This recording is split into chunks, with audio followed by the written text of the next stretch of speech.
Hello' everyone, কি খবৰ আপোনালোকৰ? মোৰ মিনি ব্লগলৈ আপোনালোকক স্বাগতম জনাইছোঁ। মই আইচ ফেচিয়েল কৰি আছোঁ। আপোনালোকে কোনে কোনে আইচ ফেচিয়েল কৰে বাৰু?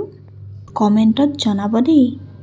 সকলো বস্তুৰে দুটা গুণ থাকে, এটা অপকাৰিতা আৰু এটা উপকাৰিতা। গতিকে আইচ ফেচিয়েলৰো অপকাৰিতা আৰু উপকাৰিতা দুয়োটা গুণ আছে।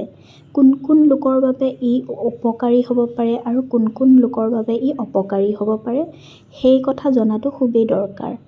আপোনালোকে যদি আইচ ফেচিয়েলৰ বিষয়ে সবিশেষ জানিবলৈ বিচাৰে, তেতিয়াহ'লে মোৰ কমেণ্ট বক্সত কমেণ্ট কৰক। মই আপোনালোকৰ মাজলৈ নতুন এটা ভিডিঅ' আনিবলৈ চেষ্টা কৰিম। মোৰ আইচ ফেচিয়েল কৰা হৈ গ'ল। আজিৰ কাৰণে ইমানেই। সকলো ভালে থাকক, কুশলে থাকক। মোৰ ভিডিঅ'টো কেনেকুৱা লাগিল কমেণ্ট কৰিবলৈ নাপাহৰিব। Good luck guys, keep it up, bye bye.